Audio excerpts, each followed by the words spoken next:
సరిగా ప్రశ్నించే అవకాశం ఉంది. ఎందుకు అనంటే డీబీటీకి సంబంధించి కేంద్ర ఎన్నికల కమిషన్ని వీళ్ళు లంచ్ మోషన్ పిటిషన్లు వేయటమే కాకుండా అప్పీల్లో కూడా విపరీతమైన ఒత్తిడి తీసుకొచ్చారు.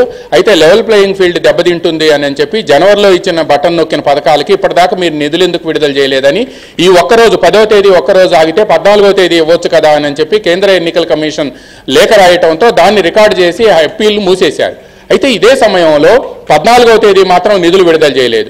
మేము మామూలుగా 10వ తేదీ రాత్రి అయినా మాకు అవకాశం ఇవ్వమని కోరిన వాళ్ళు 14వ తేదీ అవకాశం ఇచ్చినా ఎందుకు నిధులు విడుదల చేయలేదు అనేది ప్రధానమైన అంశం. ఈలోపు ఈ 14,000 కోట్ల రూపాయల నిధులను కాంట్రాక్టులకు చెల్లించే అవకాశం ఉంది అని చెప్పి బటన్ నొక్కిన పథకాలకు ఎందుకు నిధులు విడుదల చేయలేదు, వాటికి వెంటనే నిధులు విడుదల చేయాలి అని చెప్పి టీడీపీ అధినేత చంద్రబాబు నాయుడు గవర్నర్కి లేఖ రాయటంతో గవర్నర్ వెంటనే ఈ అంశాన్ని ఇంటర్ఫీర్ కావడంతో పాటు లా అండ్ ఆర్డర్లో కూడా ఆయన ఇంటర్ఫీర్ అయ్యి మీరు పరిస్థితిని కంట్రోల్ చేయలేకపోతే యాక్షన్ ఉంటుంది అని ఆయన చెప్పిన తర్వాత, అదేవిధంగా ఆర్థిక శాఖ అధికారులను కూడా గవర్నర్ పిలిపించి మాట్లాడతారు అని తెలిసిన తర్వాత నిన్న ఉదయం 7 కాంట్రాక్టర్లకి దాదాపుగా 200 కోట్ల రూపాయల నిధులు విడుదల చేశారు.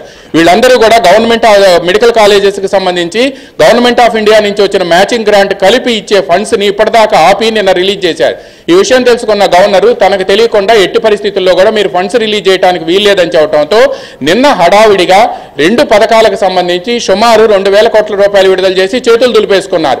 వాటిని ఈ రోజు కూడా ఇస్తామని చెప్పి సీఎంఓ నుంచి బ్లూ మీడియాకి సమాచారం పంపించినప్పటికీ కూడా ఈ రోజు ఇంతవరకు కూడా ఆ నిధులు విడుదల కాలేదు.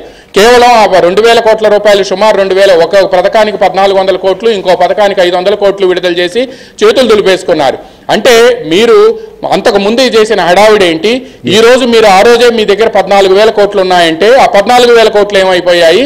ఈ 6 పథకాలకు సంబంధించి ఒకేసారి నిధులు ఎందుకు విడుదల చేయలేకపోయారని ఈ రోజు ఎన్నికల కమిషన్ తప్పనిసరిగా ప్రశ్నించే అవకాశం ఉంది.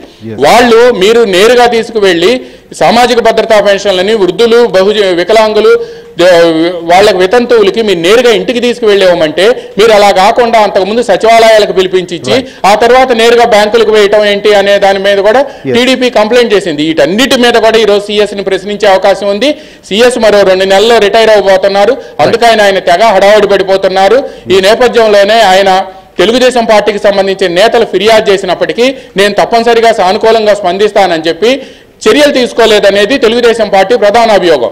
అందువల్లనే ఈరోజు వీటన్నిటి కూడా సమాచారం కూడా కేంద్ర ఎన్నికల కమిషన్ వద్ద ఉండటంతో వీటన్నిటిపై కూడా డీబీటీ గురించి కానీ లేకపోతే సోషల్ సెక్యూరిటీ పెన్షన్స్ డిస్ట్రిబ్యూషన్ కానీ లేకపోతే మన కాంట్రాక్టర్లకు నిధులు విడుదల కానీ హైకోర్టులో లంచ్ మోషన్ పిటిషన్లు వేసి కేంద్ర ఎన్నికల సంఘం మీద ఒత్తిడి తీసుకురావటం కానీ వీటన్నిటిపై కూడా ఈరోజు సీఎస్ని ప్రశ్నించే అవకాశం ఉంది.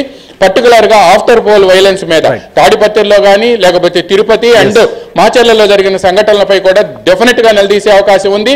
ఎటువంటి వివరణ ఇస్తారు, ఎన్నికల కమిషన్ ఎటువంటి చర్యలు తీసుకుంటుంది, ఎవరిని బలి చేస్తారు అనే అంశంపై కూడా ఇప్పుడు ఆంధ్రప్రదేశ్ లో ఐపీఎస్ అండ్ ఐఏఎస్ వర్గాల్లో తీవ్రమైన చర్చ జరుగుతుంది.